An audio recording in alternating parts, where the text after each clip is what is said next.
मैं देखना चाह रहा था आप लोग क्या पढ़ रहे हो, कैसे पढ़ रहे हो, क्या इश्यूज हैं। जॉब क्रिएशन सर बहुत बेस्ट है सर। लोकसेवा आयोग है स्टेट का, यूपी स्टेट सर 500 वैकेंसी जाती थी सर। 10 लाख अप्लाई करने वाले लोग हैं। सीट है सर मात्र 173। बैकअप है? Sir backup no backup. दिक्कत है सर कि हम कंप्यूटर ही छुए इंटर में। नीति निर्माण के स्तर पर सिविल सेवा में सचिव स्तर पे जैसे कि जो वंचित वर्ग है उसकी भागीदारी बहुत ही कम है, तो सर उनकी पॉलिसी कैसे हम लोगों के फेवर में हो सकती है? मेरी ब्रॉडली थिंकिंग है कि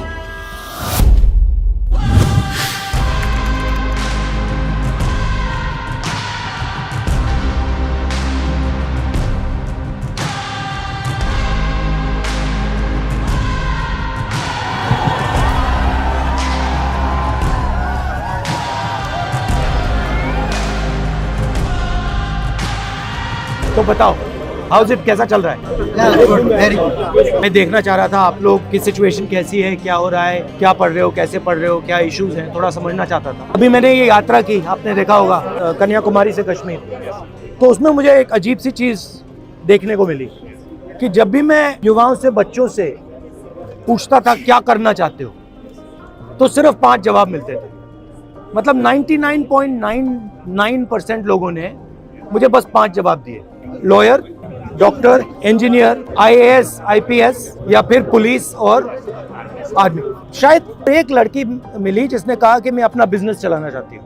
तो इसलिए मैंने सोचा कि मैं आज डायरेक्टली आपसे आके थोड़ा पूछ लूँ, आपकी एस्पिरेशन क्या है, क्या कर रहे हो, क्या कोशिश कर रहे हो, क्या मुश्किलें हैं, ये मैं समझना चाह रहा था। क्योंकि आप उन 5 में से एक या दो हो। सर सिस्टम में 2-3 जगह खामी है। पहले तो एजुकेशन था। हम सर ग्रामीण भूमि से आते हैं। मैं यूपी का हूँ, पूर्वी यूपी का। कहाँ के हो? बनारस। तो सर वहाँ सिस्टम में ये दिक्कत है सर कि हम कंप्यूटर ही छुए इंटर में आते, देखे आपको कि कंप्यूटर क्या होता है, तो हमारे लिए IT सेक्टर खत्म। फिर हमको जब तक पता चलता है कि IT सेक्टर का रोड मैप क्या है, अदर बिजनेस का रोड मैप क्या है, स्टार्टअप कैसे खुलते हैं, तो इसकी नॉलेज नहीं होती हमको। तो हम सिंपली BA कर लेते हैं। फिर हमारे आगे अपॉर्चुनिटी दिखती है आर्मी, पुलिस, UPSC, तो एक प्रतिष्ठावान जॉब हो जाती है UPSC एंड स्टेट PCS की लोकसेवा आयोग की सर्विसेज। आप सब ने ये डिसीजन लिया है कि आप कॉम्पिटिटिव एग्जाम में जाना चाहते हो। ये जो डिसीजन आपने लिया है, ये आपका डिसीजन है या समाज का डिसीजन है या मामा पापा का डिसीजन है या भाई का डिसीजन, किसका है? आपका है। सो समाज का डिसीजन, हाँ समाज का है। सर अगर हमें समाज को अपने ग्रोन अप करना है तो उसके लिए हमें कॉम्पिटिटिव एग्जाम तो क्लियर करना ही पड़ेगा। उसी भी चलते एक रास्ता बचता हमारे पास कि हमारे पास एक अच्छी सैलरी हो और हम अपने आने वाली पीढ़ी को या फिर अपने सराउंडिंग को ग्रोन अप करा सकें। होना नहीं चाहिए। मान लो आपने ये कॉम्पिटिटिव एग्जाम किया और किसी ना किसी कारण आप पास नहीं हुए, तो फिर बैकअप क्या है? बैकअप है? No backup. बट आप लोग यंग जनरेशन हो बॉस, अगर आप लोग ये काम नहीं करोगे तो कौन करेगा? प्लान भी नहीं क्लास के पास, किसी के पास नहीं हो सकता है। सर एक्चुअली पास और मिडिल क्लास के पास प्लान भी होता नहीं है। या तो हम सर एग्जाम क्लियर करेंगे तो हमारी शादी शुरू करने से पहले प्लान B के बारे में क्यों सोचना चाहिए? नहीं सर, भैया हाँ? मेरा यही आपकी एज क्या है? 21 पे आप कह रहे हो कि मुझे ऑप्शन भी नहीं चाहिए, मगर मेरी जिम्मेदारी है कि आपको ऑप्शन भी मिल जाए। जॉब क्रिएशन सर बहुत बेस्ट है सर। लोकसेवा आयोग है स्टेट का, यूपी स्टेट सर 500 वैकेंसी जाती थी सर। 10 लाख अप्लाई करने वाले लोग हैं। सीट है सर मात्र 173। अप्लाई करने वाले तो लोग हैं, लेकिन सीटें लगातार जा रही हैं और जो कि लड़के जितने भी उसमें कोशिश कर रहे हैं वो या फ्रस्ट्रेशन हो रहा है लगातार। देखिए सर सुसाइड रेट इंडिया में बढ़ रहा है। मेरी ब्रॉडली थिंकिंग है कि अपॉर्चुनिटी सबको मिलनी चाहिए, बट बेसिकली क्या है कि बहुत कम लोगों ने हिंदुस्तान का पूरा पावर कैप्चर कर दिया। मैन्युफैक्चरिंग से ही रोजगार बन सकता है और मैन्युफैक्चरिंग का जो चैलेंज है, फ्रैंकली वो चाइना डोमिनेट कर रहा है और हिंदुस्तान को डोमिनेट करना पड़ेगा। जब तक हम उस रास्ते पे नहीं चलेंगे तब तक हमारा 99% पॉपुलेशन 1% जॉब्स को ढूंढता रहेगा। आम मिडिल क्लास का बच्चा है, उसको हम इस पटरी पे लगा देंगे, 99% तो आप फेल ही करोगे। 1% निकल जाएगा, वो बहुत खुश हो जाएगा और 99% क्या कहेंगे, भैया मेरे अंदर नहीं था, मैं नहीं कर पाया। मगर ये झूठ है, आप में कोई कमी नहीं है। अगर मैंने 100 बच्चों को यहाँ बैठा दिया और कहा कि भैया आप में से एक बचेगा, 99 की ठीक है, 10 की गलती हो सकती है, 15 की हो सकती है, 20 की हो सकती है, बट 30-40-50% कितनी हो सकती? बैंक से हमको लोन नहीं मिलता आसानी से। अभी जो योजना चल रही पीएम मुद्रा योजना, सर ये दिखावे के लिए तो बहुत है कि वो अल्लाह की बहुत मिल रहा है सबको, लेकिन मैं रियलिटी बता रहा हूँ सर, आप आसानी से नहीं पा सकते मुद्रा लोन, और उसका सर टैक्स भी बहुत ज़्यादा ले रहे हैं।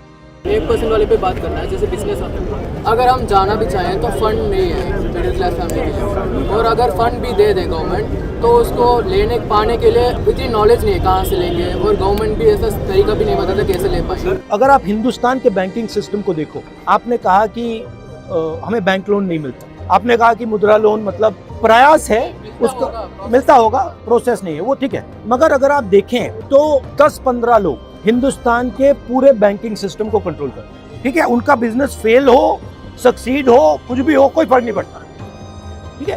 तो पूरा का पूरा जो बैंकिंग सिस्टम है जिसको डिस्ट्रीब्यूट करना चाहिए, सबसे पहले वो बिल्कुल कॉन्सेंट्रेटेड हाथों में है, 5-10 लोगों के हाथों में।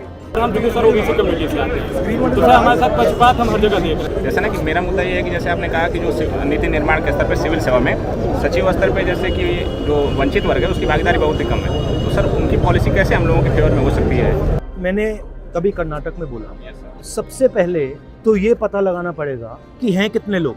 अगर मतलब हम यहाँ कुछ बांटना चाहते हैं तो हमें ये तो पता लगाना पड़ेगा भैया यहाँ पे कितने कितने अलग लोग। तो मैं सोचता हूँ कि पहला कदम सेंसस। आपकी हड्डी टूटी है तो एक्सरे तो करना पड़ेगा ना, एक्सरे के बिना मैं वहाँ पे इलाज करना शुरू कर दूँ कोई मतलब नहीं है। उसके बाद एक बार पता लग गया कौन लोग हैं, फिर पॉलिसी बनाने में आसान हो जाती है। मुझे बहुत खुशी हुई सर, मैं आपको बहुत सपोर्ट करता हूँ सर। पहले आप ऐसे नेता हैं जो राष्ट्रीय स्तर पर ये बात रखें।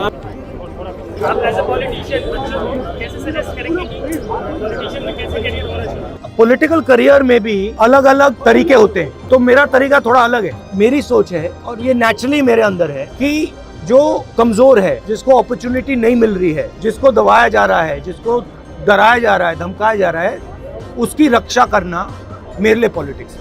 सर कौन सा मोमेंट भारत जोड़ो यात्रा में आया था जिसने मतलब आपको झकझोर के रख दिया, जिसने आपको दुखी किया, और एक वो मोमेंट नहीं, बहुत सारे कोई एक नहीं, बहुत, क्योंकि एक्चुअली मुझे क्या लगा भारत जोड़ो में कि इतनी एनर्जी है देश में, मतलब अनलिमिटेड है और जाया हो रही है। सही दिशा में इस्तेमाल नहीं, मतलब जो इतना केपेबल लड़का है, लड़की है, उसके लिए रास्ता ही नहीं बन रहा है, वो धंसा पड़ा हुआ है, फ्रस्ट्रेट हो रहा है।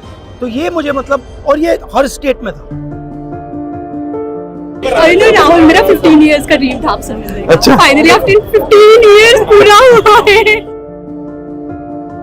Okay, nice to meet you.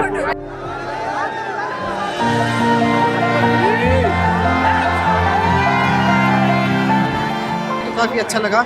उन्होंने रियलिटी बताई है, भारत की भी रियलिटी और खुद की भी रियलिटी बताई है, जो वास्तव में है वही बताया उन्होंने। और उनसे मिलकर जैसा सुना था उससे भी कई अच्छे मिले हैं। वो बात की हमें बहुत अच्छा लगा कि राष्ट्रीय स्तर का नेता हमारे बीच बैठ के हमसे बात कर रहा है। उसी बारे में सर ने बताया कि अगर 100% जनता है, उसके 5% बच्चे सेलेक्ट हो रहे हैं, तो इसका मतलब ये नहीं कि 95% बेकार है। इसका ये मतलब है कि उनको अपॉर्चुनिटी नहीं मिली, अदर सेक्टर्स में उनको अपॉर्चुनिटी नहीं मिल रही। ऐसे कार्यक्रम होने चाहिए ताकि अन्य जगहों के लोग भी जुड़ सकें और अपनी बातों को रख सकें।